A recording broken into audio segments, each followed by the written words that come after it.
আগবঢ়াই দিছে এখনি সুন্দৰ গীতিয়া লক্ষ্য বহাগৰ নাচনী।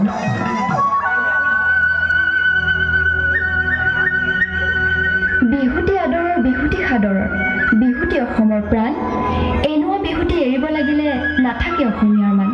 কিন্তু প্ৰেক্ষাগৃহত উপস্থিত থকা ৰাইজ এবাৰ বুকুত হাতখন থৈ ভাবকচোন, অসমীয়া জাতিৰ স্বাভিমান ৰঙালী বিহুটি লাহে লাহে পৰা নাইনে ম্লান? সময়ৰ সোঁতত হেৰাল আজি তাহানি ৰঙালী। হেৰ' অসমীয়া জাগি উঠা, কঁকালত মাৰি লৈ টঙালি।